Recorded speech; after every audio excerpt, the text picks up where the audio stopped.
Hey, Tim, who shot John E. Bravo? Who? Johnny Bravo. He was shot this week on his wedding day on Impact this past week. Who cares?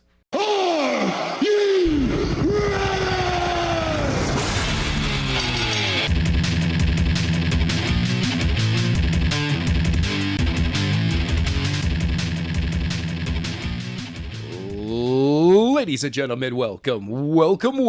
It's time for a brand new episode of As the Buckle Turns. I'm Adam. I'm Tim. Yes, you are. Yes, I am.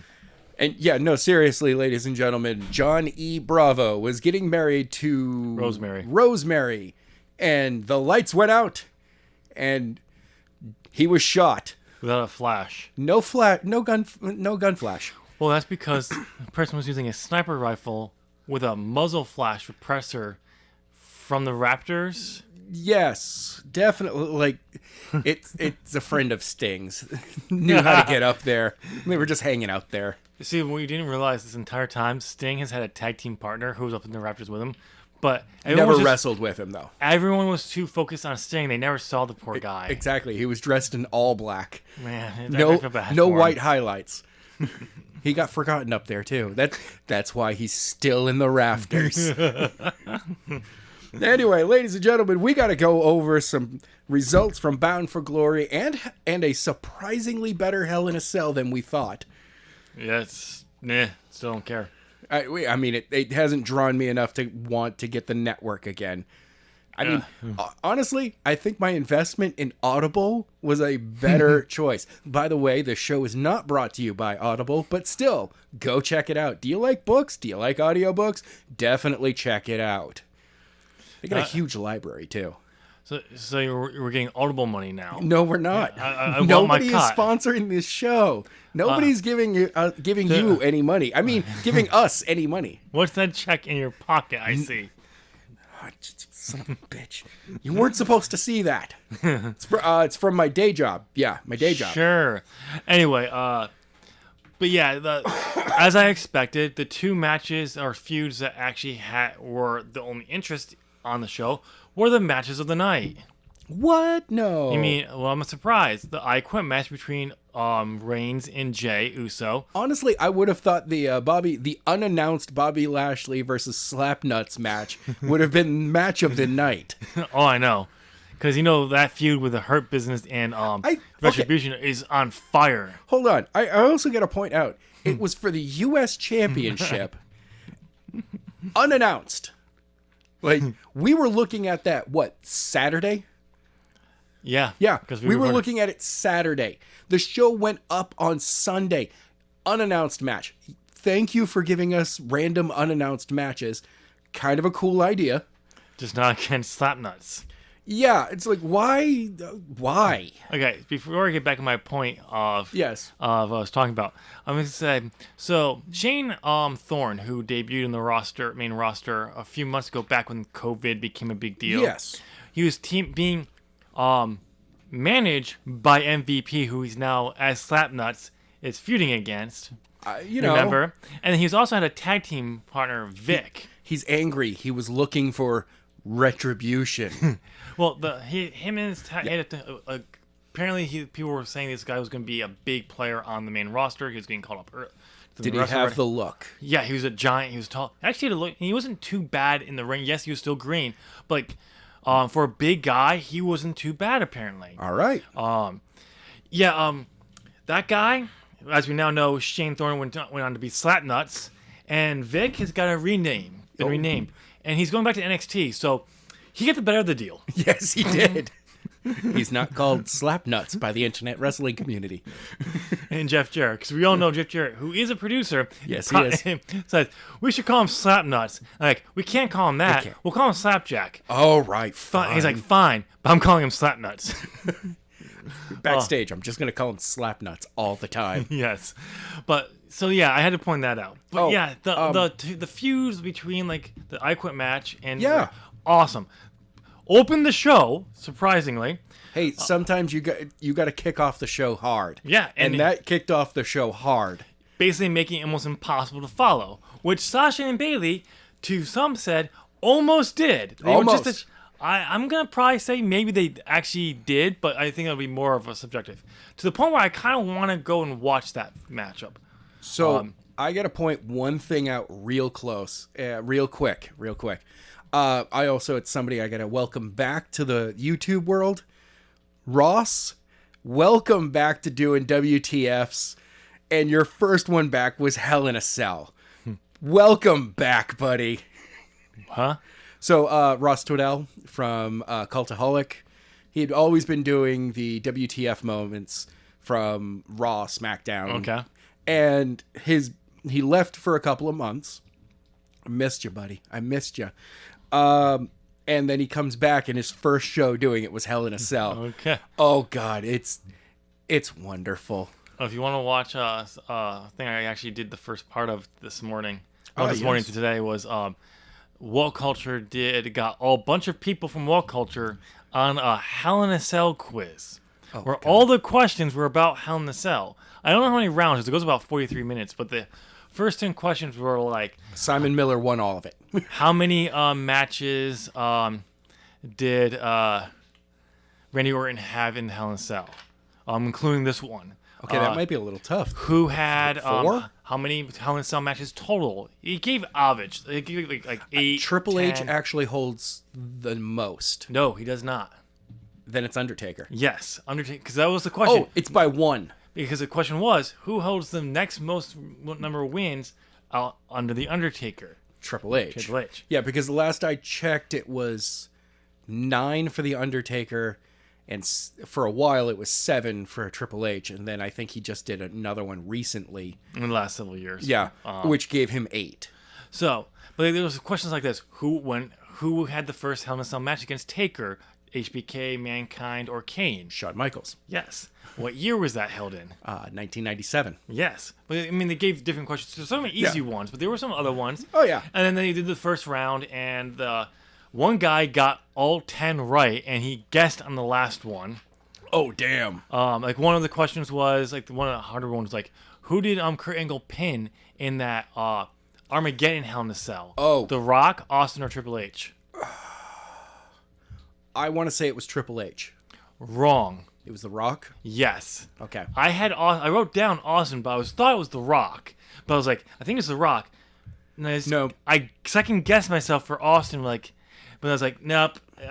When he said, I'm like, Austin was literally too hot at that moment to get the pin. No, Austin would just come back. Yes, but like because of his comeback, they didn't want to have him take that pin. Oh, probably. Who knows? It didn't really matter overall. But like that one, by the way, that Hell in a Cell was my first live Hell in a Cell to watch. And I did not have a good impression of what Hell in a Cell was. Until many years later. And really the one that got me to go, all right, I want to see more of these matches. I'm going to go into the history, was Undertaker and Brock Lesnar. Yeah. That one, I went, wait, okay, there's a brutality. Which one? Because didn't they do 2? Yeah, no, I want to say it's the Taker's broken arm one. Okay, I don't know which one that was. Because apparently I think they did 2. Because for 2 years in a row, he feuded with Undertaker around the fall. Yeah. The first time he was feuding with the Taker, right before he lost the Big Show at SummerSlam for the WWE Championship. Yep. And the following year, they did the same thing again. I think they had 2 Hell in a Cell matches, but I'm not sure. And I don't remember exactly why. I think there was like Taker was taking a break between the two.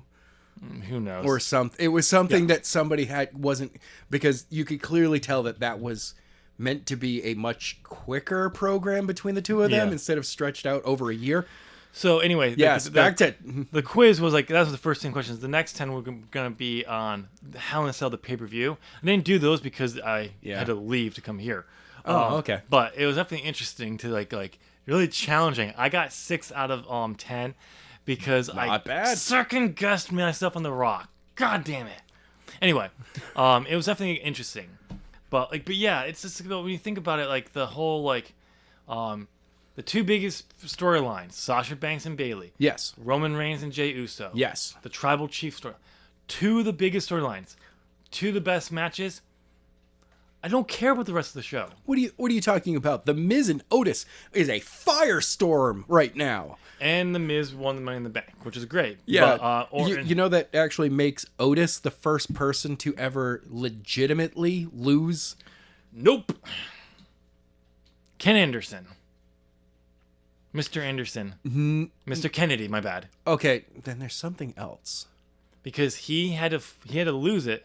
You could make the case that he was the first non-injured person who had to lose it. Yeah.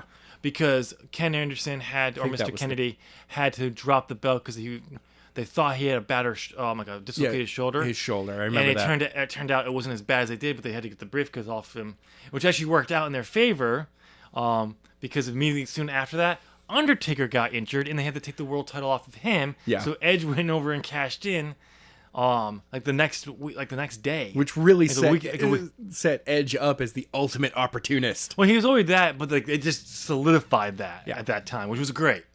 It's something like his character needed. Oh yeah. Even though he was already kind of settled into a big time heel main eventer, that just kind of nope, he is going to be that level. He's going to be that. I do love the fact that Edge went from heel to even more heel to, oh God, I really want to hate this guy, to being slightly less heel than that. By the way, the hate the guy, that's the Matt Hardy feud. Well, you're missing a part where he was actually a babyface. Oh yeah, no, that's the really the less heel time during that. No, because after him and Christian broke up, there was a good 2. Oh yeah. Right before his neck injury, he was a babyface. He was operating as a babyface. No, he was a babyface. But he worked better as a heel, and now and then the very end of his career has been babyface. When he came back from the heel injury, the Achilles tendon tear against Jericho, he was a babyface. They tried to build him as a heel. They tried after that point, and then they kept him, and then he turned heel almost immediately after that WrestleMania. But then he got the whole mystery GM thing. He's like, I'm gonna find out who the mystery GM is, and he destroys the laptop. Yep. And he immediately gets traded to SmackDown. Where they try to keep him as a heel, but he just baby-faced it right up. Nope. Anyway, sorry to go through the show, but yes, Roman Reigns versus Jey Uso. By the way, Jey, quick one: fire your brother. He is not helpful to you. He caused you to lose this match. You weren't going to lose because you were not awake. You and Roman both got choked out. Yeah. At different points. Which was great, because in most cases, and if this was a year ago, WWE would have ended the match right there. The ref would have called for the bell, a non-finish, because... A non-finish in an I Quit match in a Hell in a Cell. Yeah, that would have been a great way to... They ruined the Hell in a Cell match of last year with that would have... If they kicked off the show by having that ending... You would have lost... Everyone would have stopped. It would have been the worst show ever, because no one would have paid attention. Everyone would have stopped watching. Yeah. Your hottest storyline... to a point to some people. By the way, it is nice to see heel Roman Reigns. Oh God, yeah. We've been needing this. But side note before we go through the rest of the storyline is that they're planning on making the Roman Reigns the next Rock or Cena level star. Yeah. Out of his popularity here. Adam, I forget. Can you tell me? Yes. How many times did we say turn him heel to make him a major face of the company? I think every time up until when he was about to leave with leukemia. Yeah, that's about it, right. And they did a damn good job of keeping him face after he came back, just to keep that sympathy. And then this run since coming back has been better for him, because recently his sympathy level of face has been dwindling. Well, the thing is, what worked for him when he came back, from the leukemia, was great. He fought it off again. Yes, great. We immediately thought he was going to be pushed too quickly back to the. Thank God he wasn't. Nope. Because it's exactly what they allowed the fans to appreciate him, and they also allowed his. And actually, when in hindsight, when you look at it, it actually helps his heel character even more. Also, another great thing that helped out his heel character: Oddly enough, COVID-19. Well, yeah, I'll get to that in a second. Okay. Because my whole thing was because they allowed him to be like this babyface, and he's just enjoying life. Yeah. He had some feuds where he got wins and everything, but it wasn't the most dominant feature. Nope. He got losses. Yep. Because he was like, I just happy to be. I fought off kind of a second. We had a kind of a chill Roman Reigns for a moment. He was chilled, and it was like, yes, but he didn't.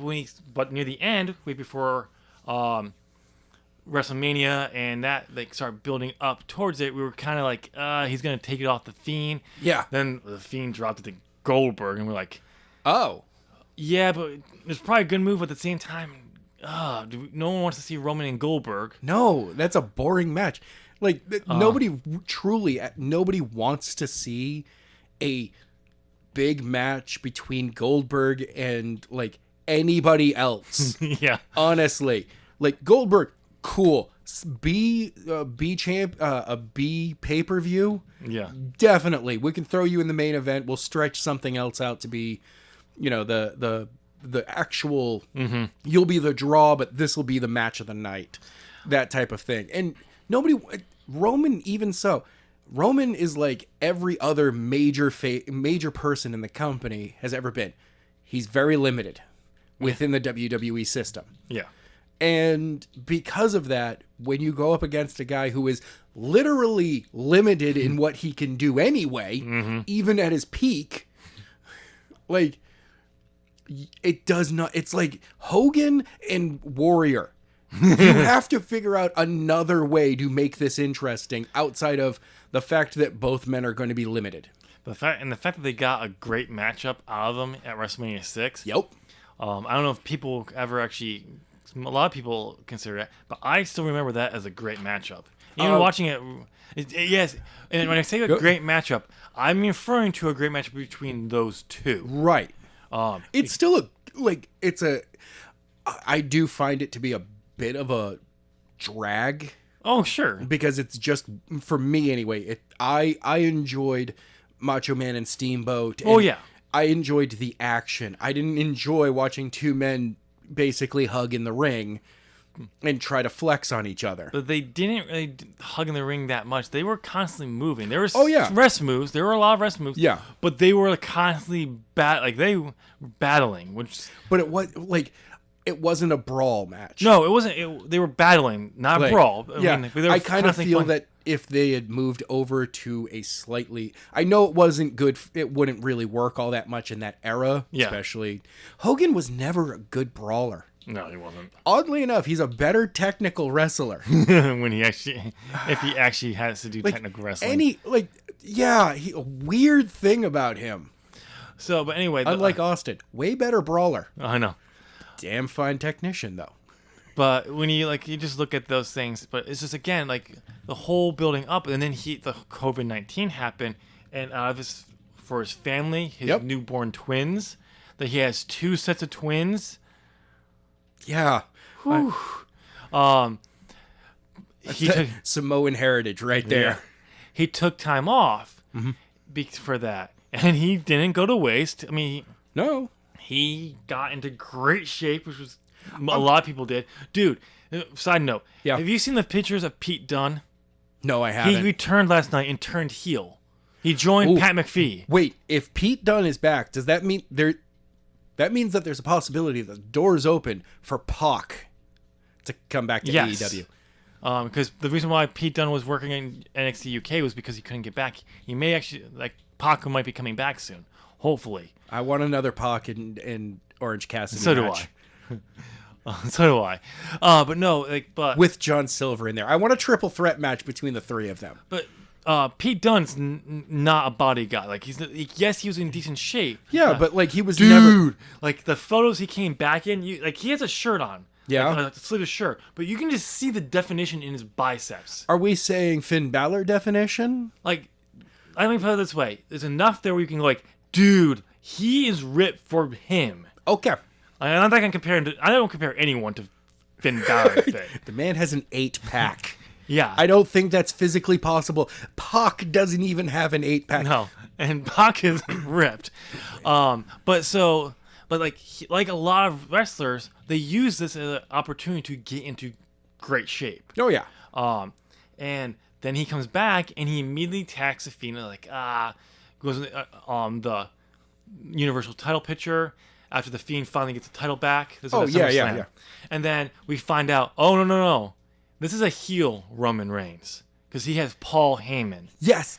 Putting him with Paul Heyman was the smartest move. Yeah. You want to get somebody over as a heel? Mm-hmm. Put him with Paul Heyman. And you know the reason why one of the reasons why he came back was because he's like, I want to go in a different direction with my character. And one of the things is like he pitched like, and I want Paul Heyman not to just work with me. I want him on screen with me. Yeah. And that was when they approved that. Like he got that thing. He's like, I'll come back. Like it was one of the stipulations to kind of come back. Well, especially with like the getting out on the Performance Center. So it was just like perfect thing. And this is build to this like a slow like yes. We're kind of cheering it. We kind of still cut the babyface thing when like him and Jay teamed against Baron Corbin and whoever he teamed with. I don't expect them to go like full heel. No. They're going full heel. But they as they brought him in, he went heel, but they slowly were getting him more and more aggressively and heelish. We're going brutal heel. We're not going. Okay. We're not going pansy Adam Cole heel. Ric Flair heel. Yeah, we don't need a scaredy cat hide behind somebody heel. I would love to see, just for like a charity, like if WWE did like a charity event. Yeah. Like it was like no cameras and nothing, just people in there. You bought all the tickets going to charity and everything, and they did at this one.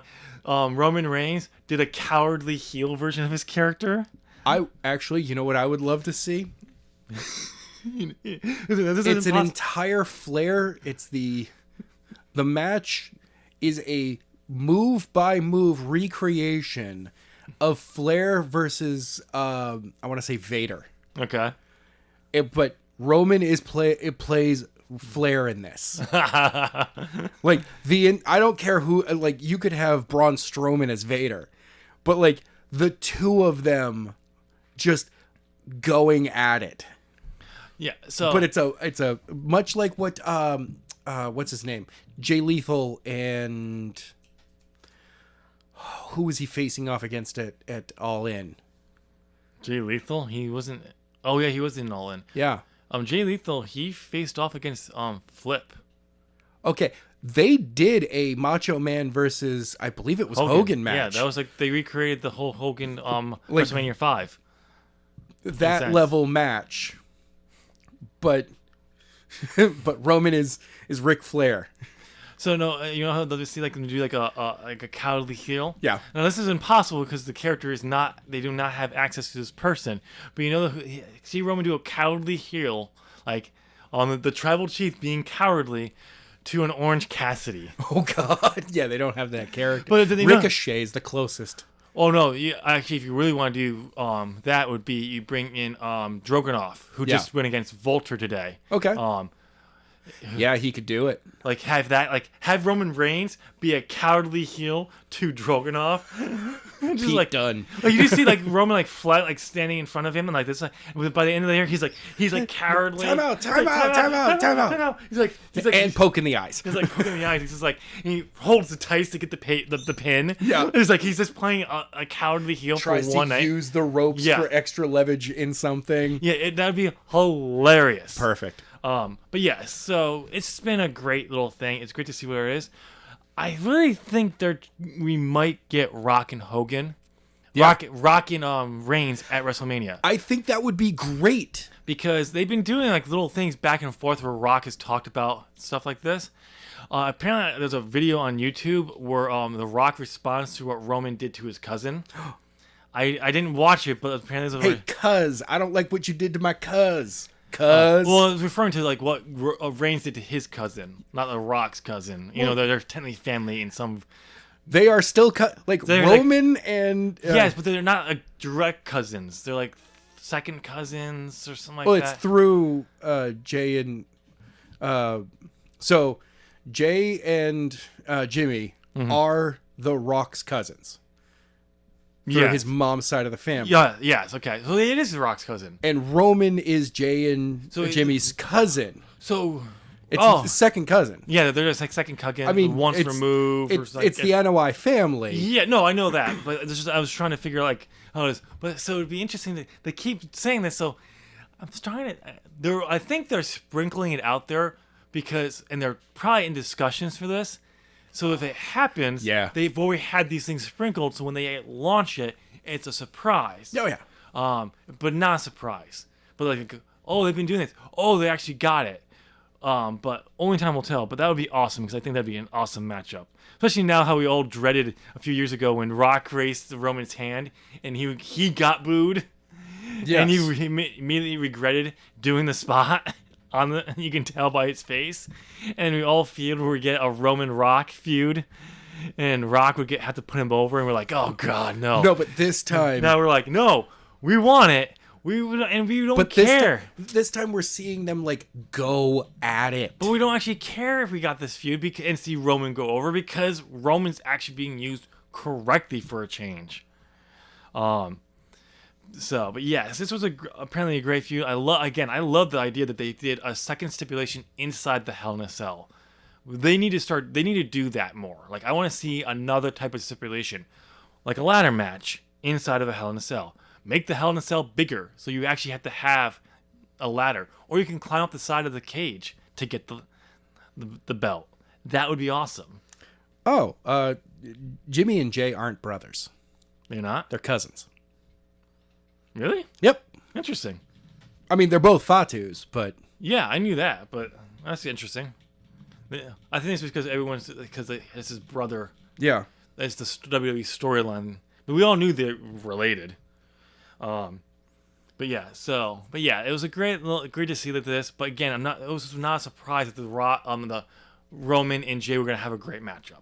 You ready for this one? What's that? Roman is technically their uncle.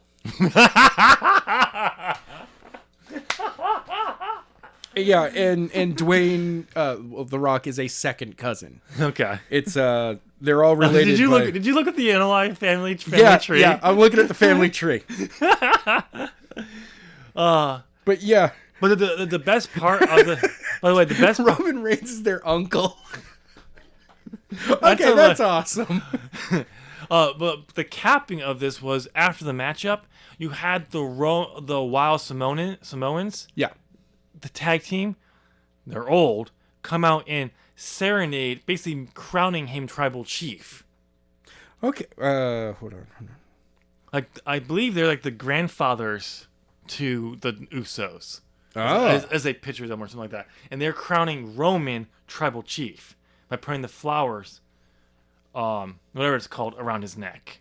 Okay. So that will be interesting. I know the rumor, we've been talking about this before, but the goal is that the stipulation is they have to fall in line or they will have to be cut off. Now, the rumor is that the idea is they will fall in line, but they're going to be kind of begrudgingly.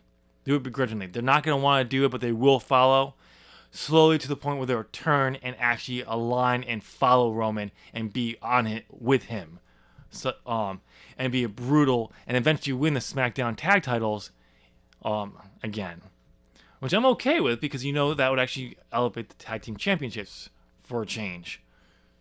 Which SmackDown, and we'll look at it this way, the Raw tag team championships as well, haven't had any prestige since the New Day Uso feud. What are you looking up now? Sorry, I'm now going down a hole regarding the Anoa'i family. Yeah, you can save that for afterwards. No, I just found out that technically there is no DNA relationship between The Rock and the Anoa'is. Really? Yes, because Peter Maivia. Mm-hmm. Let me just make sure. Just gonna make sure. Well, because Peter Maivia, The Rock's grandfather. Yeah, Chief Maivia is a quote-unquote blood brother. Of the oh, please don't hate me for this one. Amituani Oh God, yeah, I ruined that name. Yeah, you did. They were blood brothers, not actual relation.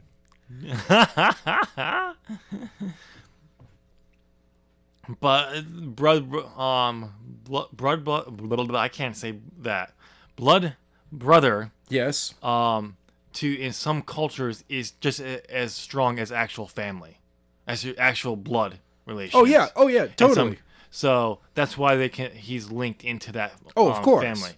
He's part of the tribe. Yeah, because of so. But yeah, it's interesting to know. Did not know. You learn something new every day. Yes. Oh, you know what? We went off completely.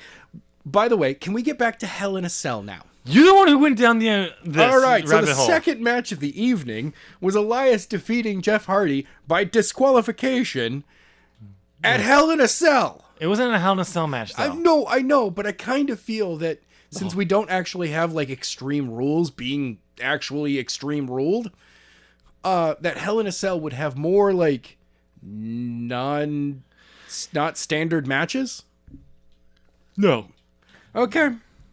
But remember, you gotta remember though, the whole reason we got Hell in a Cell was literally WWE's answer to TNA's Hardcore Justice. No, Lethal Lockdown. Yes, and they actually put a survey out as a pay-per-view doing an all Hell in a Cell pay-per-view, and it called a pay-per-view called Hell in a Cell, all Hell in a Cell pay-per-view.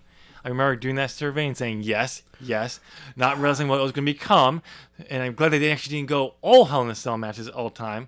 I kind of feel though that would have been cool. At least one of them, yes. The very first one would have been yes. After a few years, Hell in a Cell matches. After what we've seen Hell in a Cell pay-per-views have become. Yeah. No. I think we would have seen the downgrade of Hell in a Cell far faster. Yes. Yeah. But having one where they had all Hell in a Cell matches would have been cool. Yeah. So. Then we got the Miz defeating Otis. Yep. For the Money in the Bank contract. Which is damn you, Tucky. Yeah, heel turn. Oh, by the way, Tucky is back on SmackDown. I know. Yeah. Like, turns heel and ends up on. Otis is also on SmackDown, right? No, he went to Raw. He got traded to Raw. Then what was this all? This betraying him? Like you're on two different shows anyway. Oh no, that's why he got traded back to. He's back on SmackDown. Oh, okay. He's back to SmackDown because of the betrayal. Oh yeah, you can always. Oh, by the way, we already know the writing on the wall for Tucker. By the way. Oh, also by the way, it does turn out through this betrayal that he's the one who messed with the He's the one who caused Otis to show up late. Sure. Yeah. Whatever. Mm-hmm. By the way, this is we already know that Tucker's future. It's Tucky. Tucky's future. Because I go by his Twitter handle. So we know Tucky's future. We know Tucky's future. Yeah. In WWE, it's already losing on main event. Oh, of course, to Mojo Rawley. No, he's already lost. No, like Lily. Oh, this past week he lost already on main event. Yeah. Okay. So they're gonna put him in a major feud against Otis, which will probably last maybe one pay-per-view, but they may stretch it out. But it'll be all Otis, and then he'll just disappear to main event. Yep. Because when you break up a team, you can't have them both become good on their own. Because Vince likes Otis, but doesn't care for... I still don't really understand what he likes about Otis. Because he's funny. I guess that's it. Yeah. But the problem is he keeps putting him in, like... putting the Money in the Bank on him. You had an expectation from the audience as to what you're doing with this character now. And then to basically piddle around for number ones. I know COVID-19 ruined everyone's story plans this year, but you literally still had him pissing around for a few months and then lose to The Miz to do what? I know. Like, this doesn't make sense. When you look at the ending of the story, yes, it was a cool little, funny little story. It would have been better if he didn't last as long as Money in the Bank. Yes. He should have been like forced to defend it immediately, and he could have successfully defended it. Right. But every time he defended it, there was some kind of loophole that he did on purpose, but somehow just happened to fall along. It worked out for him. So then you build to like Extreme Rules in like July or whatever Extreme Rules is now, and just have it like there's no loopholes. Like you can't. Yeah. And that's when you take the belt off. You take it off him. But yeah, I'm glad it's on The Miz. They're already teasing because it's been a decade since he cashed in on Orton. Yeah. So they're already teasing. I mean, I would like to see that happen. Yeah, but the plans apparently is the reason that Orton won the belt was because it's for Edge versus Edge at WrestleMania for the belt. But I'm sorry.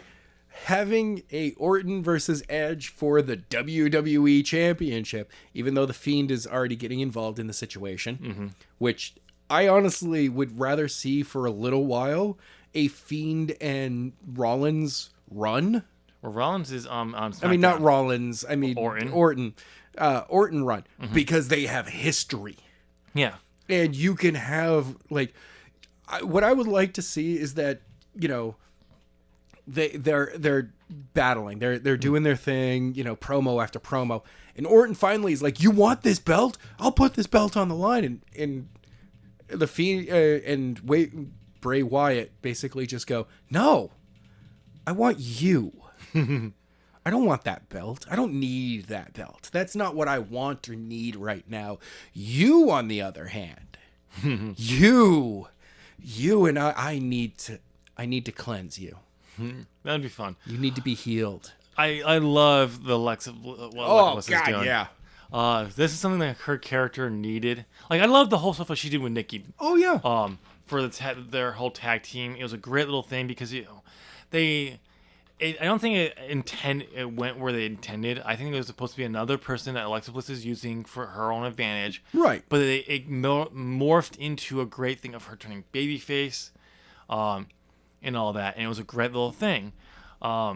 But I'm glad that she's going way out of something we'd ever thought we would ever see. Yeah. One thing I really like about what she's doing and what they're doing with Bray / The Fiend and all of that is that he's not a heel. Yeah. But that idea, the two of them, they're not faces either. Yeah. I love the idea they're actually doing, instead of doing Sister Abigail, we're basically getting we got Bliss, or we're getting Harley Quinn to Joker, which is just the Fiend to Little Miss Bliss. Yeah. And that's why I would love for her to go as, like, she's no longer Alexis. She's Little Miss Bliss. Yes. By the way, did you see she got matching gloves to the Fiend? Oh God, that's awesome. But it doesn't say her in heel.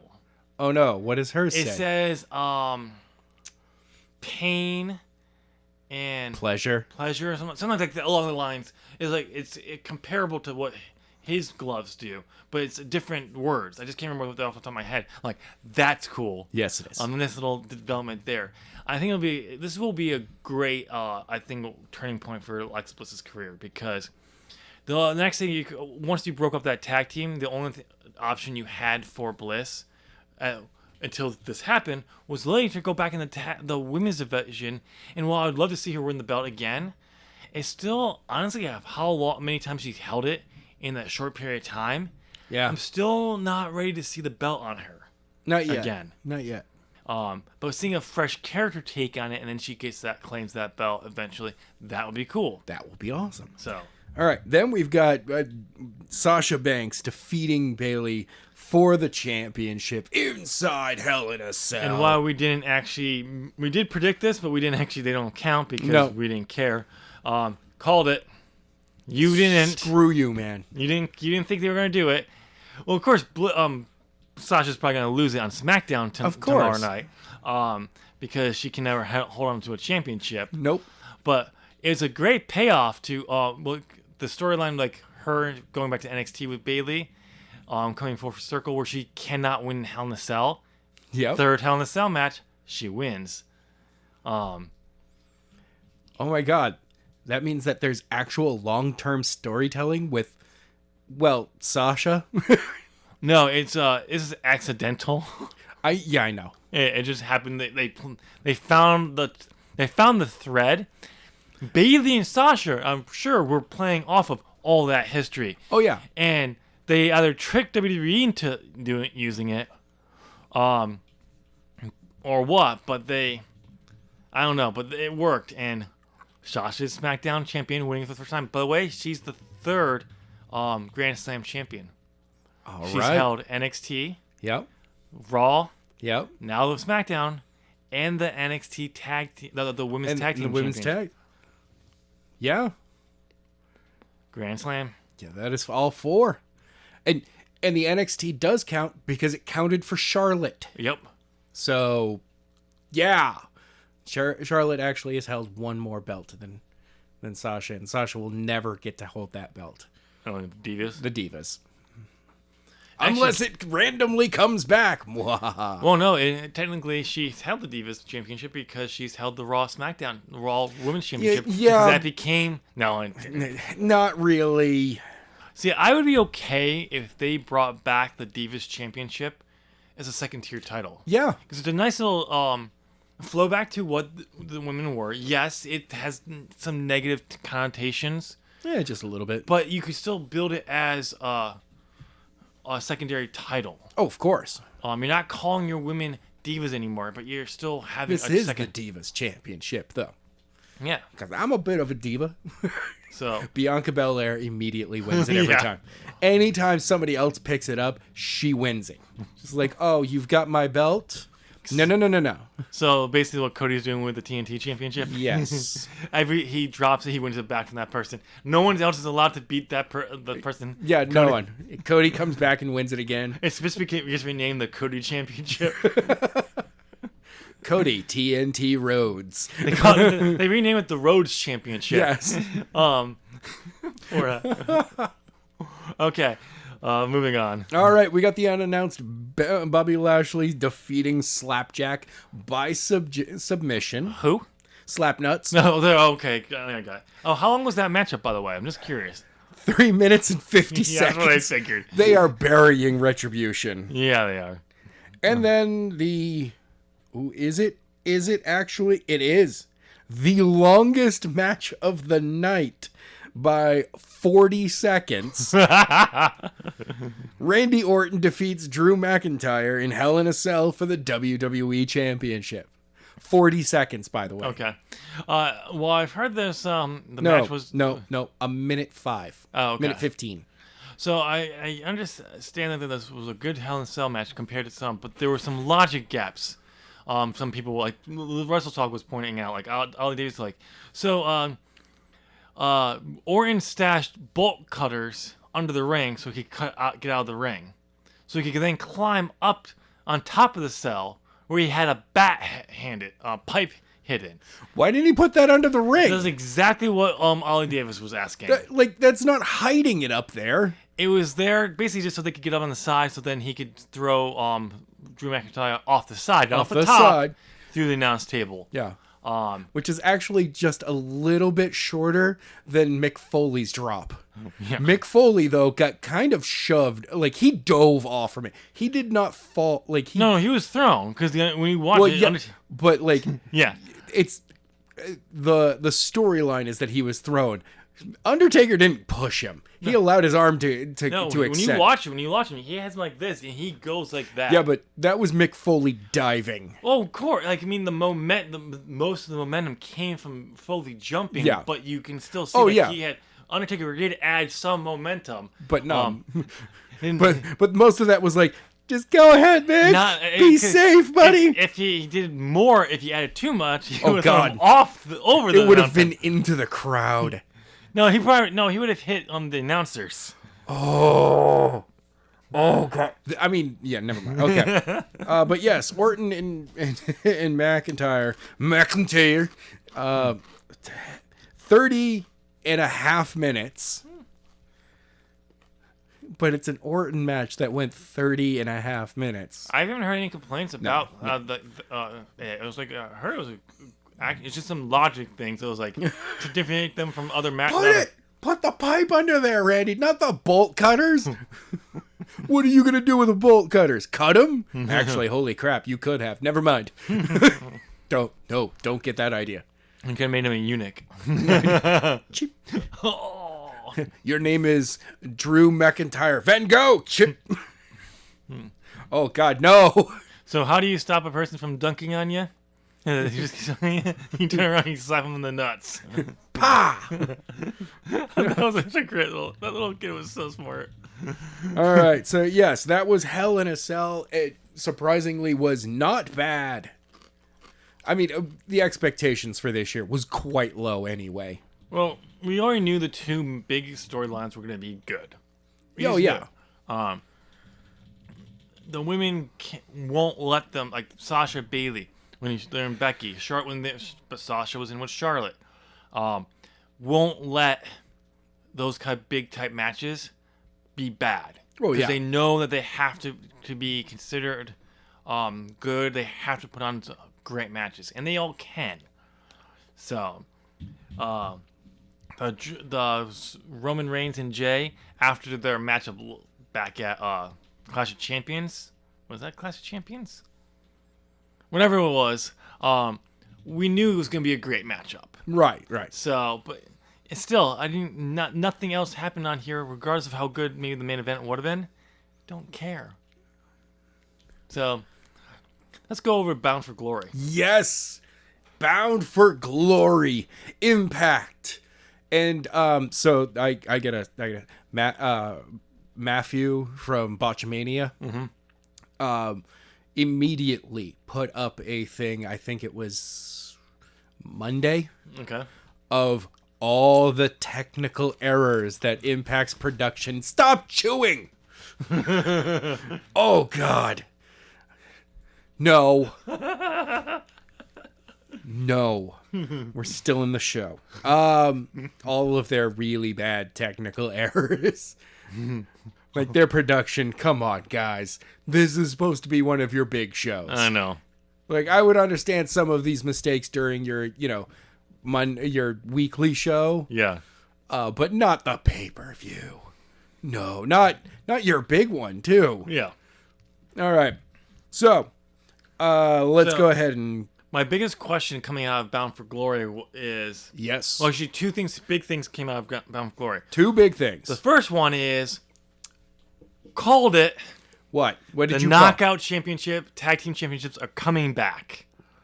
You're welcome. It's just fun. I mean, what? I had nothing to do with it. I think it's just funny that we were welcome. talking about it last week. Like they should bring back the Knockout Tag Team Championships. So just before last week, I had some repairmen in the office, and I guess they put some. They were from like Impact microphone installation. I don't know. Oh, so now Impact has microphones? They got microphones in here too now, boy. You know what we should just do? We need to find all the microphones, tear them out. Why? Because we put our own microphones in, and then we just lease them to all the companies. I wish we could do that. And then make some money off of this. I would love that to happen. You know what? I would love to have all of those microphones ripped out of here so that they could listen to the show on YouTube, on the ZOP Gaming channel. But how would they get the ideas ahead of time? So right before their pay-per-view, they can actually use them. Because that was weird that you announced it like not even hours before. It was like an hour before it was We were recording. Hey, how did you do that? We were recording. I keep forgetting. Are you psychotic? Do you have ESPN? Yes, I do. I have ESPN. Oh, I don't. I keep forgetting we were recording on Saturday. Yeah.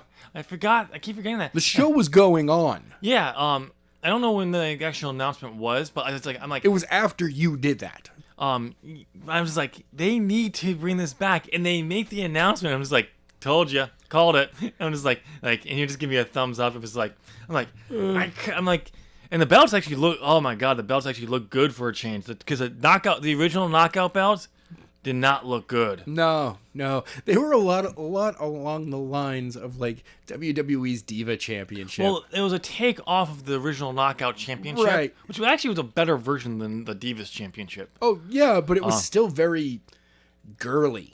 Which I'm fine with. I'm fine with having somewhat of a girly like championship, as long as it's not too girly. The Divas Championship is too yes. girly. Yes, it was. But the knockouts was, I always actually thought it was an actual nice belt. Yeah, it wasn't bad. But it was a take on that, but a cheaper take on it. Oh, yeah, it was. And it didn't work out. So, but I'm glad to see them bringing him back. They're doing a tournament. I think it starts in like 3 weeks. There'll be 8 teams. Very nice. So I'm happy to see that because, it's when you don't have enough teams or women. Yeah. And you bring a tag team in, and you immediately, basically, devour your women's division to do a tag team division. Because you have to get those belts over. Who would do such a thing? But here's the thing I actually kind of realized, like, you can do, because New Japan does this. I think they start this off immediately like this. You can do it, it can work. But when you have a tag division, you don't have to have a full, the only tag team, they only do tag team matches. Or single matches against other tag teams they're feuding with. No, you can have people who are tag team who are also still going in the main event. Oh, yeah. Work it out. Because actually, I forgot how much like the WCW used to do this. New Japan still does this. Yep. You can be in a serious tag team and then take a break for a few months to go for a secondary title or some single matches. Or sometimes it happens in the middle of it. Yeah.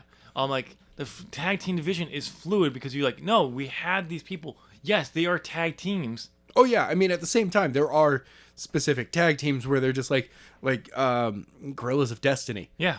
They're not competing in singles matches outside of being a tag team because their goal is the tag team championships. Right now. Yes.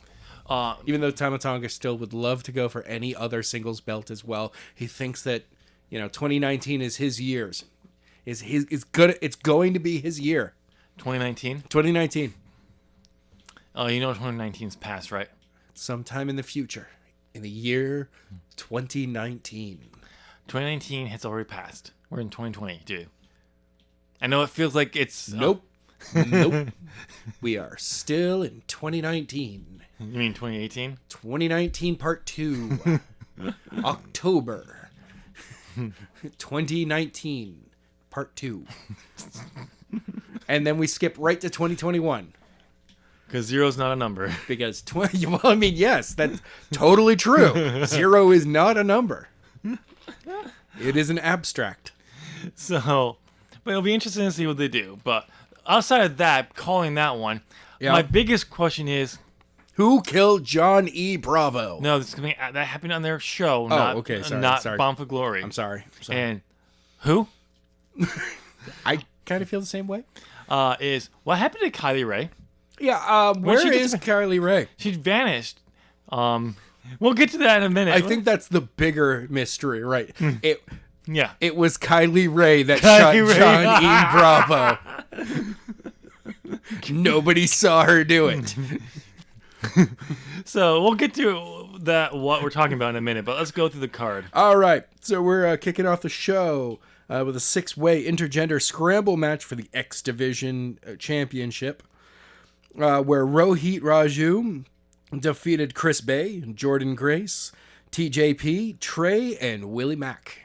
Okay, your girl Jordan Grace did not win it. I know. I'm sorry, babe. Okay, I'm gonna give you, before we continue this, I'm gonna give you an option. What? And you gotta pick one of them. You can't say all three. Don't force me to pick between my bays. I'm going to. You gotta pick between Alexa Bliss. Oh, okay. Liv Morgan. Oh, damn you. And Jordan Grace. Oh, I hate you so much. I have to go with Liv Morgan. Yeah. She's just such a nerd. Oh, God, yeah. I would think I would do that too, but I'm actually a little afraid of Alexa Bliss. I'd go with Jordan Grace. Jordan Grace. I would probably have to go with Alexa Bliss, because she does have a pig. She doesn't have a whole fucking farm. Yeah, but I kind of feel that whole nickname of 5 Feet of Fury. Yeah, I think that's real. I wouldn't be surprised. And her knowing all of these wrestling moves. Yeah, no. I don't want to have that happen. Next thing I know, I'm getting an enziguri. It kind of turns me on a little bit. Yeah, exactly. I'm a little scared and a little excited. Like, a little scared, a little turned on at the same time. Yeah. Yeah, definitely Alexa Bliss. Yeah. Oh God, no. He's like, oh yeah, no. It's like, see, at least I know my girl can be crazy. I'm not sure about Liv. This just in, ladies and gentlemen. Congratulations to Jake. Jake Hager. Jake Hager, for remaining undefeated in Bellator. Oh, I didn't realize this fight was right now. I knew it was coming up, but I didn't realize it was today. Win over Brandon Colton. Oh, nice. He's messed up. Well, yeah, I can see some of the photos. It was a brutal fight, but still getting a victory, which goes to show you that you can still wrestle and train. Oh, even better. He's wearing AEW shorts. That's not a surprise. That's awesome. That's not a surprise at all. I can see that. I'm not surprised that you did that. But yeah, so congratulations to remaining undefeated. It's nice to have an MMA fighter in your company that is actually undefeated. Yeah. Unlike WWE. But yeah, I'd rather be with have a girl I know could be a little crazy. Where Liv Morgan, she dated Enzo, so yeah. Hey, look, man. Sometimes you do stupid things, okay? True. And she was young when she did it, so I can give her that. Exactly. I will give her that. But I actually feel bad for her because apparently it ended badly. I mean, everything with Enzo ends badly. So, but yeah. All right, so let's move on to the next matchup. Next matchup was the another intergender Call Your Shot gauntlet match. Oh, okay. Where the winner could choose any championship match of their choice. Rhino won. Yeah, I got that one right. I think I did too. We have our predictions.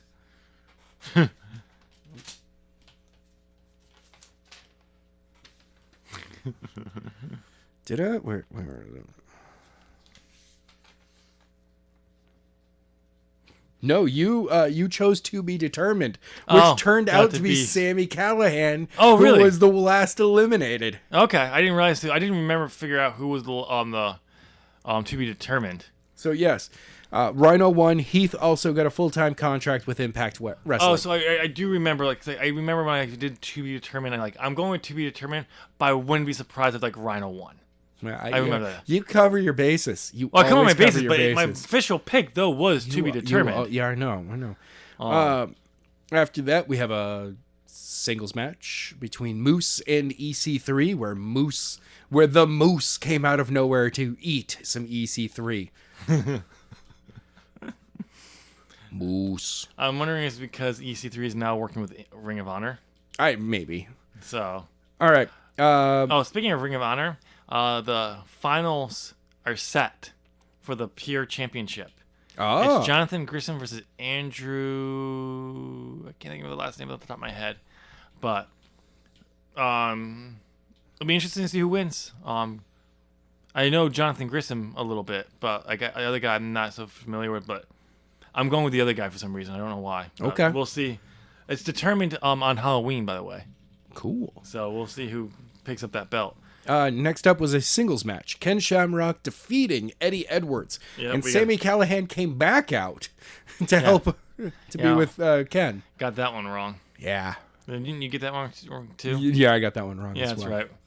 So he's not. So in other words, Shamrock's not retiring. No. And this one we both got wrong. It's the Fatal 4-Way Tag Team match for the Impact World Tag Team Championship. And the North got the win. I was saying Motor City Machine Guns. You were saying the Good Brothers. Yeah, we were both wrong in this one. And I just didn't think neither one of us. I didn't really think they were going to put it back on the North because the North is who dropped the belts to the Motor City Machine Guns. Yeah. I figured they would wait a little bit longer before they put the belts back on them, but I think they think the bigger matchup for the tag titles is the Good Brothers versus the North, which actually is true.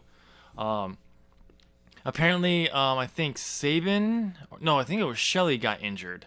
Oh no. Because there's something like he came out when he recovers. They want a shot, and or something like that. I can't remember. One of them got injured. It's enough to be out for a few months, but it's not like to be out for like a year or anything. Well, the next one got scrubbed from our list. Yeah, I did. So it was neither a win nor a loss. Even though I did choose Deonna Purrazzo, which I lost anyway. Yes. But Su Yung defeats Deonna Purrazzo in a singles match for the Impact Knockouts Championship. Which was originally supposed to be Kylie Rae. This is why we were asking this question, like, where is Kylie Rae? What happened to Kylie Rae? She was supposed to be in this match. Yeah, this was the big matchup. She won a big battle royal, like at one of the August pay-per-views or something like that, where she won this, and now she didn't. Poof. Now I'm wondering if this could be a storyline thing because she was been teaming with Susie, which is the alter ego of Su Yung. Oh. Su Yung is like an undead zombie like bride. Yeah. And Susie was like another almost like a different version of Kaylee Ray. Mm-hmm. And they actually were teaming together. So I'm wondering like if Su Yung took out Kylie Rae, or if this Kylie Rae wasn't able to make the matchups for some reason and they subbed her in. No idea. They haven't announced the reason why she missed yet, and they didn't say anything on Impact. So hoping it's not because of undisclosed injury or anything like that, but hopefully we'll find out soon. Once again, sometimes you learn stuff when you click on names. She's married to Rich Swann. Who? Su Yung. That's who? Yep. Really? Uh-huh. Interesting. Didn't realize that's who Song was married to. Yep. I mean, it's been 3 years. Anyway, yes. And then in the main event, it was a singles match for the Impact World Championship. Rich Swann defeats Eric Young. Can't believe I didn't go with my gut on that one. We both went with Eric Young. Yeah. I knew he was going to win it, but I just went with Eric Young because it's just too soon. But the storyline was it was all Rich Swann's. By the way, have you seen the recent picture of Rich Swann? No. He shaved his beard. He has his hair's longer. Actually, a really good look for him. Okay. He looked a lot. You remember how he kind of used to look? He looked a little bit older. Mm-hmm. No, he looks like he's in his 20s, his early 20s. Wow. The way he was. Because before he looked like a scraggly mid-30s, late 30s kind of guy. More like I would have said more like late 20s. Out of shape, late 20s. Okay. Not completely out of shape, but it wasn't in its best shape. But yeah, his championship. The late 20s, I've stopped trying. Yeah, kind of. Okay. But because he's still an athlete, he's still in better shape than I was at that time. But his championship win when he's holding the belt up, I just see him as like, if that's what he looks like now, dude, it looks like he's 20, like he's 22. Whoa. Yeah. And it looks a better look for him. What is Vince on Twitter? WWE will be partnering with Netflix for a multi-part documentary on Vince McMahon. Yeah. Well, Netflix is doing a Hogan movie, and there's been talks about doing a Vince McMahon movie out there, so why not do a documentary first? I mean, that's probably what they were... I mean, they probably... No. They probably originally have been trying to pitch the Vince McMahon movie there's someone actually working on a script for the Vince McMahon movie. No, I know, but maybe that WWE still allows that script to go on, but when, look, we really want to get something in production, and Vince is more apt to say yes to things being a documentary than anything else. Who knows? We'll see. Or it could be a straight-up WWE-produced documentary about Vince McMahon on Netflix. It's possible. Who knows?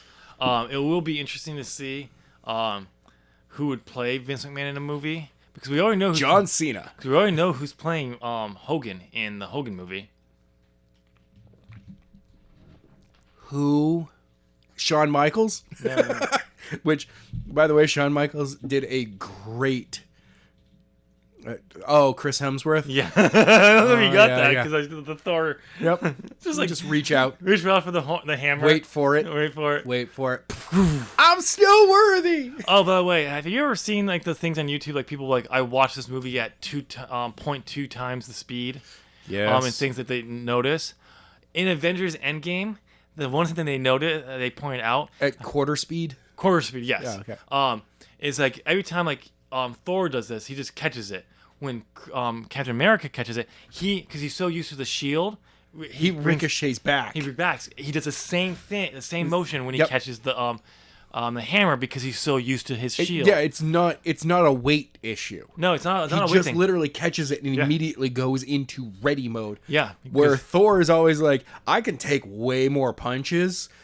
Way harder punches. Well, Funk. I'll just stand here and wait. He doesn't need it. to because he's already he's just.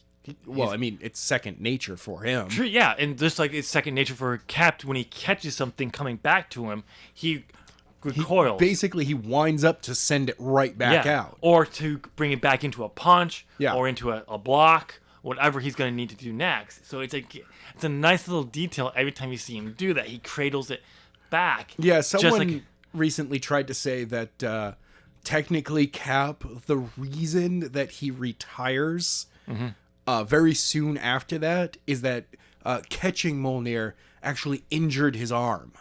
Because he recoils when it's like, no, he does the same thing when he catches the shield. So this is a guy who literally grabbed onto a helicopter and a platform and pulled it in and caused it to crash. But Mjolnir is flying to him. Because it's magic. It says, the little spell says, anyone worthy who may hold this and have the power of Thor. Yeah. He is worthy. So it's not going to hurt him. He was always worthy. Yes. Which is why you see in Age of Ultron it wobble. Yeah. And the best part is Steve lets go right then and there. Yeah. Like, nah, that's a dick move if I pick it up right now. See, a lot of people were saying that he couldn't at that time because there have been reasons and floated to like he was holding on to the secret of Winter Soldier killing all this reasons why he couldn't lift it in Ultron. No, they've actually come out and stated he could lift it there, but he decided not to. Because it was a dick move. No, to do that right. Well, especially like to do that in front of Thor, who was sitting there being like, "No one's as worthy as I am to hold that thing. I'm the greatest ever." But he's also Captain America is a nice guy. He's like, "Oh, I can lift this." He's just like, "I'm not going to." I don't need to. Yeah. And then later on, Vision's just like, "Hey, here's your hammer." Yeah, he's just like, "It's like, son of a bitch, you." It's like he's a newborn, basically. He's just like, well, and I love it. And Thor's conclusion at the end of the movie, he lifts my hammer, he keeps the stone. Yeah, that's his whole conclusion. Like he's so good. He's worthy of lifting this. He can lift this. He's worthy. So I think he's responsible to hold on to that stone. At the same time, like I know we're going way off subject here for a second, but there's also the possibility that because he's an artificial life form, that it doesn't matter if he's worthy or not because it doesn't recognize him as a sentient life form. It's possible. Even though Vision is a sentient life form, he's just the whole artificial thing. But the thing is, though, he's the reason why he lifted it, I always said it was because he's the Mind Stone is pure consciousness. Is basically the idea behind it. So it's not contaminated with any of what we would. Yeah. Our own mental and stuff that we do, that our motivations. He's just like, really, it's the Mind Stone that picked up that hammer, and the Mind Stone just goes, "I am worthy no matter what." Yeah. Sorry, Odin. As of right now, I'm worthy. If he went down the wrong path, he possibly could be. But who knows? I doubt the Mind Stone would allow like Vision to go down the wrong path. Who knows? We don't know. It's true. So, but yeah, it's just, it's funny on that. But yeah, Vince McMahon getting a documentary. Yeah. Oh, well, it doesn't matter. So, oh, by the way, did you hear the sad news? I'm sorry, what happened? Glow is done. They're not doing the final season. I did hear that. Meh. So how much time do we have left? We have about 10, 20 minutes. Okay. So we gotta go through ratings. Yes, we do. Yes, we do. So, like in traditional fashion, when Impact won this week. Yes, they did. Wait, when did they join the Wednesday Night Wars? You know what? They've always been there. Nobody ever paid attention before. No. It wouldn't be, in this case, it wouldn't be Impact won. MLW won this week. CZW out of the blue with a steel chair. Oh, no. I got a better one for that one. Yeah. WCW comes back with a vengeance. I'm going to outdo you on this one. The debut of New England Wrestling Alliance Wednesday Battlefield. No one cares. I know. Wicked awesome Wednesdays. Wicked awesome Wednesdays. Out of the blue. 2.7 million viewers. Oh, so you beat SmackDown and Raw? Exactly. Oh, by the way, we never talked about this. What? AEW, congratulations for having double the audience viewership in Britain. What? You didn't see this? No, I did not. It was like 2 or 3 weeks. I think it was like the weekend. It happened like the Friday or something like that before our break, the 1 week off we had, something like that. It came out the numberships because Cody tweeted it out.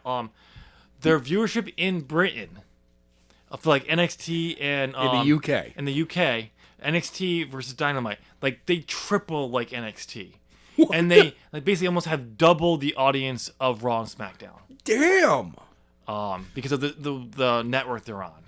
That's amazing. And it's just like wow. Like that, we already knew Tony Khan wanted to go over there and do stuff. Yeah. You know, he's like cemented. He's like, we have to get over there as fast as fucking possible. We're doing two major shows there a year. Oh, I would be okay with that. Oh, I mean, like having like, you know, not necessarily Fight for the Fallen, but having one of those themed Bash at the Beach happens in the UK one year, and you're like, really? Do a special like free like the original Fight for the Fallen and Fighter Fest over there, where it's like almost a pay-per-view level card. Oh yeah. Big matches, but not necessarily it'd be a pay-per-view, but it would be for free for everyone. You just do it over in Britain. Yeah. That would be awesome. It's the one taped show that happens that week for the US audiences. Screw that. Do it live. You just have to watch it early. Yeah. Why not? And at the same time, still have it at its normal time. Yeah. On TNT anyway. Yeah, if like you want to watch it on like was it TV? What do they do their pay-per-views through? Well, they do for over in England. It's Fight TV. Okay, no, I think it's Fight TV as well. No, but the pay-per-views they don't do. It's BR. Oh yeah, Barstool Sports. Yeah, that's what they did the Fight for the Fallen on.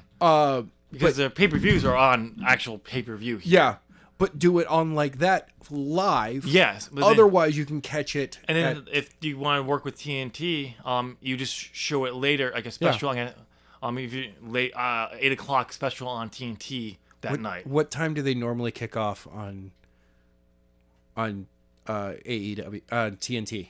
8:00. Yeah. So yeah, I mean, well, no, you don't do it for Dynamite. You just do like a special like on a Saturday night or something. Well, yeah, like that. but still, like TNT later that night, is going, hey, or you could do, but like say they do, like they spend a month in the UK, and you have a couple of shows that are Wednesday night shows. Yes, for that month, technically the US audiences, unless you're signed up for whatever Fight TV. To be able to see it live, it's only in the UK or whatever they're going through. It's outside like the USA. USA, their pay-per-views are through traditional. Yeah, but it wouldn't be a pay-per-view. It would be like it's available online. Now, see, if you're gonna do Dynamite stuff like over there, it'd just be taped. Okay, just straight taped. Just straight taped, and you just delay it. And it's only 5 hours early. It only happens 5 hours earlier live. Yes, you have spoilers out there. You could easily avoid them. Yeah. It's 3 p.m. You can avoid those spoilers until like later on in that evening. Yeah, it's one of those things where you just set it up. You just wait for it. Yeah. And for that. And UK audiences get to watch it live for a change. Yeah, instead of being like a. Oh, by the way, they actually get to watch everything earlier now. Why? An hour earlier. Because what's yeah, daylight savings again.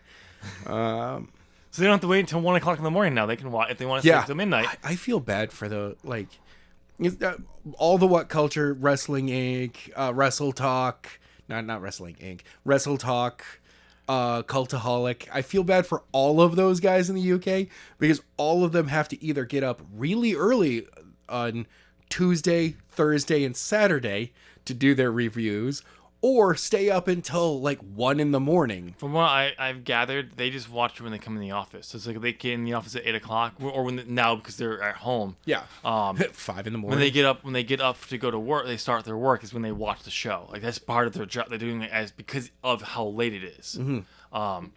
They watch it. Some of them stay up until 1. Depending on, from what I understand, Wrestle Talk, they just do it when they come in the office. Maybe for AEW, they watch it live.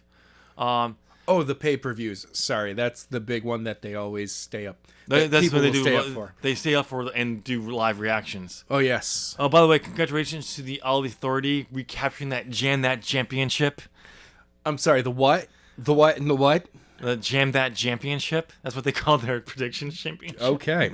Because their slogan is Jam That Jam. Jam That Jam. I really thought it was support Wrestle Talk. Well, our new slogan is also Jam That Jam. So it's the Jam That Championship. Jam That Jam. Ours is better. Get bent? Yes, it is so much better. Wait, super easy, barely an inconvenience. My bad. It's not get bent. It's Adam get bent. Yes. God, I hate you too. I know you do. But you know what, Adam? It's just that was just super easy and barely inconvenience to come up with. I know. Wow. Dude, cool. Whoa. I need you to get all off of my back about this trademark in this our catchphrase, okay? Dude, you're gonna need to. I don't even know. Do you have a prediction for me? You have some predictions today? Adam, we don't have predictions until next week. I really wanted predictions this week. I know, but the card won't be finalized for sure. I know. And this means we'll actually have something to do. But really, we were going to be talking about ratings, which we can do for the final 15 minutes of the show. But NXT this week actually outdid AEW. It took Halloween Havoc, a pay-per-view level show, pay-per-view quote-unquote level show, a takeover level show to beat AEW, who still bounced back from last week, like Clash of Great American Bash did. Yes, and it's just for me, it's a moment where I'm like, guys, you are trying so hard, it's so obvious you're trying to beat AEW in the ratings. Yeah. That even when you do, they still gain an audience on the same night. You gained an extra 200,000. I want to see if they can sustain that next week. Oh no! I want to see what the breakdown is between the demo. You want to see the demo? I want to see the demo because you know what the demo is? What's the demo? I guarantee NXT didn't score in the demo. I don't know. Yeah, we didn't have it, but I don't normally check out the demo stuff. Well, the demo may be out. It usually is, but the demo is usually. I almost guarantee that NXT did not capture the demo. No, they may have gotten the rate. They may have gotten the overall, but they even when the Great American Bash beat AEW, they didn't win the demo. No, they didn't. AEW not the key demo. AEW crushed every demographic except for 50 plus at that time. Yeah, it's still an issue with the 50 plus. So, it's interesting to see what that is. But I mean, good for them. But people are stop caring about NXT because it's not as good as it used to be.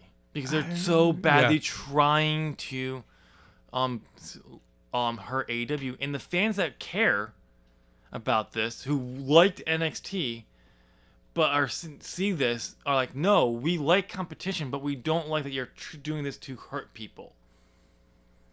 Hurt the AEW. When you're on different nights, you both get bigger audiences because you're WWE and you're not allowed. No one's allowed to be bigger than WWE because Vince is a massive ego. You don't move your knife, and it'd be better for you. Which just goes to show it's no one cares about it, and WWE cares about NXT except for Hunter and his team. Yeah. Which I wonder what the people who work for in NXT think of this. They have to realize that WWE, the main like Vince, doesn't care about them. Because if they did, they would move different nights so they would get proper exposure for more people to see them. And if I was an NXT star, I'm like, we had better ratings on Tuesday nights. Why aren't we switching? Why aren't we switching?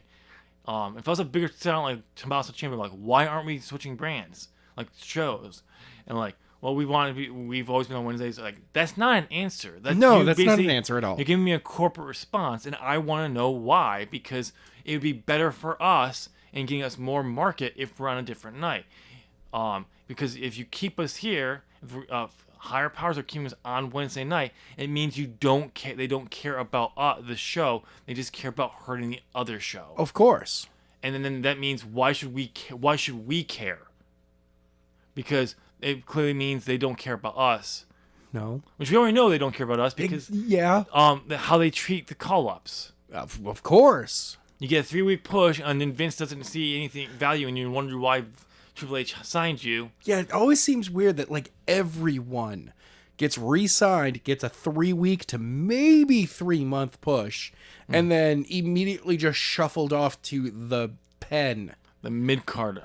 The mid-card of doom. Where if you go anywhere else, a mid-card is not a bad thing. No. Because you actually have an opportunity to move up through the mid-card and beyond that. And the fact that it's more about the storytelling between everyone in the show than it is about, really, we only care about the main event. Yep. Everything else is just to fill time so that we can get back to the main event story.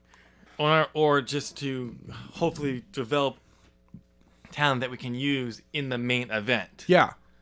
To add to that main event story. Again, NXT is not that bad. That's the main roster, but like NXT is starting to kind of get that way a little bit because that's what helps them beat AEW when they do a big card like this on normal during the week, and it's just like we see through it. Of course we do. Of course we do. Before we wrap up, let's just talk briefly, really quickly, Adam. Yeah. So Joey Ryan's suing everybody. Yep. Hashtag fuck Ryan. Yeah. All of you. I'm sorry. Even my friend Ryan right now. You are sadly in the same situation as every good girl named Karen. Right now you're stuck in a situation where there's a lot of bad Ryans out there. So fuck Ryans. So there's a bunch of Ryans out there. So one Ryan is acting like a Ken. So we feel bad for Ryans who aren't Kens. Yeah.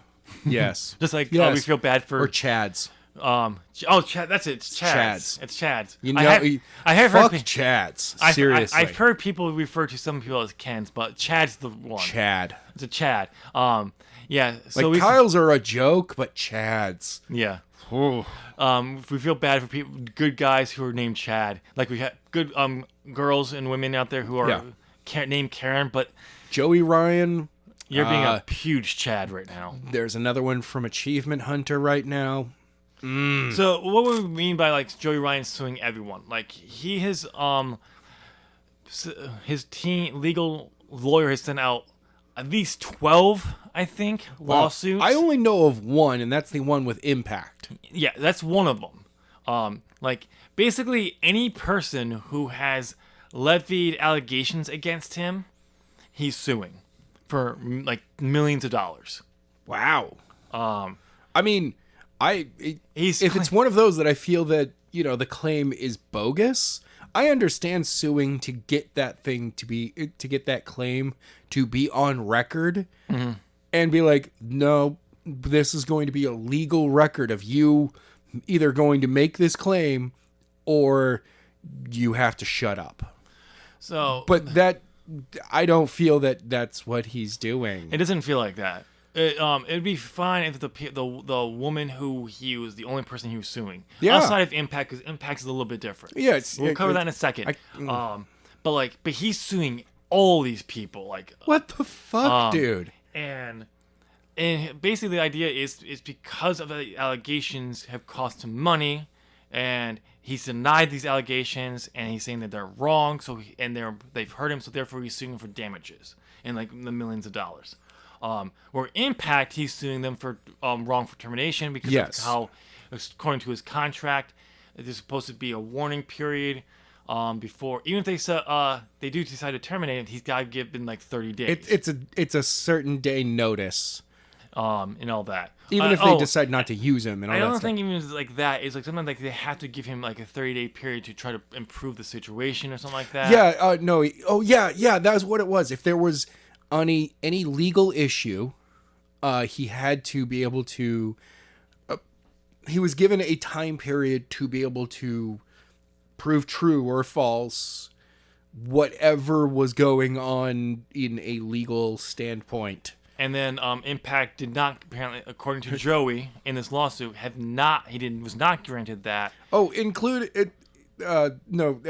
says that they fired him 3 days after they found out about this. No. I'm saying, and it was an immediate. I'm not saying that. I'm talking about according to Ryan. Oh yeah. That immediate termination, how they terminate violates that clause in the contract. This is only coming from Ryan and his lawyer. Right. We have not heard anything from Impact on whether if there's other things within the company that part of coming into, they can allow them to override that. Right. We don't know. If this is a termination thing, if it is wrongful termination, he is in the right. As much as I would hate to see a douchebag like this. Sadly, he would be entitled to the remainder of his contract because of the breach of contract. Yeah. But he's in the right, and I'd rather see actually that be held up, because it's when you get loopholes that'll get around that other people who shouldn't get around them use to get away with stuff. You get the WWE firing you and going, we don't even have to pay for the rest of your thing, and you were a actually they did contract, so you were a private contractor, so. Fuck you. That's what the whole 90 days thing is. You're getting paid during that time. But you're getting paid your minimum payment. So it's interesting. It will be interesting to see how these lawsuits turn out, because it is very like how much he's suing. It's like dick. It's like, not just even a dick move. It's basically like I'm sorry. I know. Joey Ryan, dick move. Okay. Pun intended.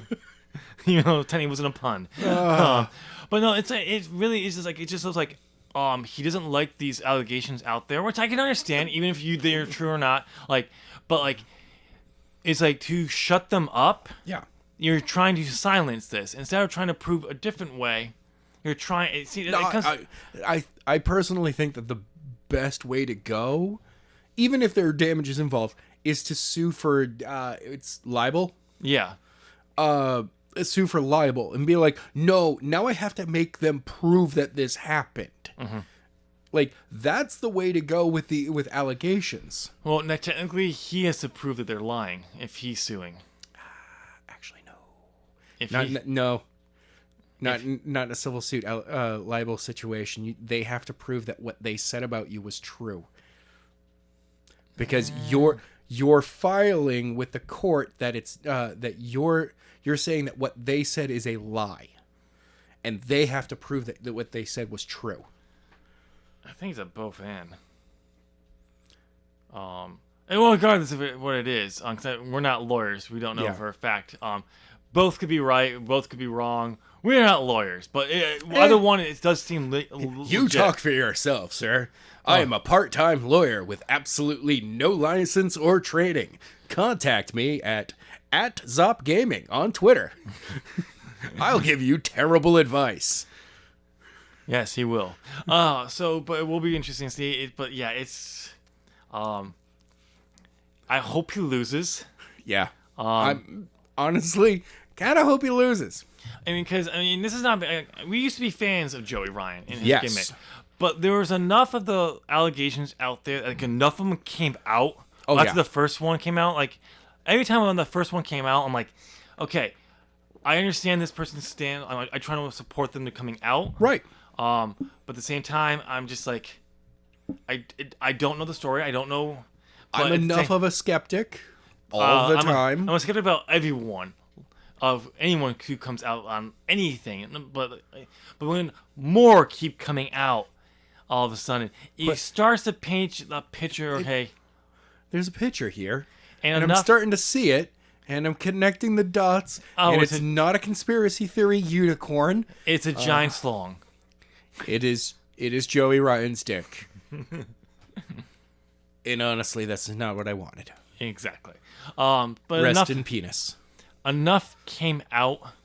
Allegations were made to make me believe they're probably maybe not all of them are true, but enough. Like there's enough truth in all of it. Even if the allegations aren't as true, as close to what they are, it's enough to make me believe he's not as good of a guy as we did. Yeah. And now seeing him, all the lawsuits, going out to people who didn't even make the allegations. No. I'm like, okay, nope, done. Like it just kind of ruins him.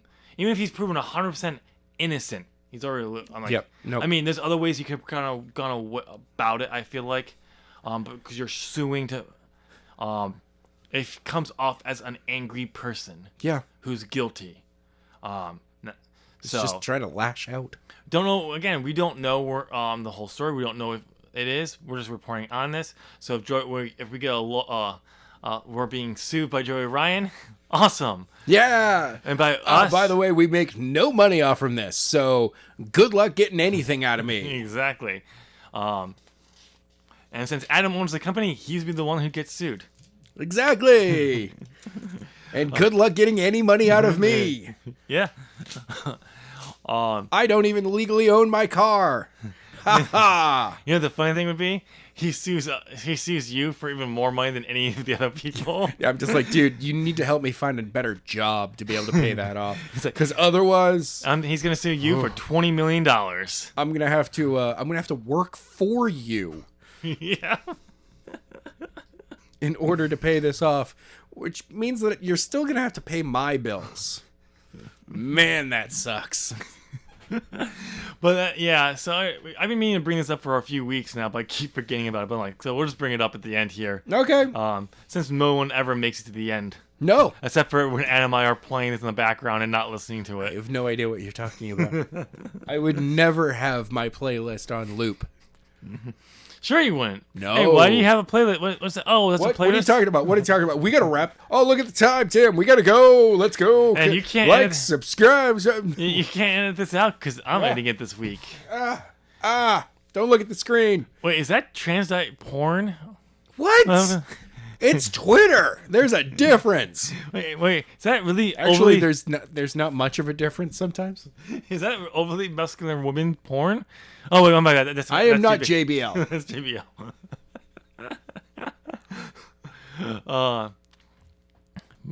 But yes, ladies and gentlemen, you've made it to the end of this video. So go ahead and hit that thumbs up. You clearly like what we're talking about, especially every time I make fun of Adam and his porn obsession.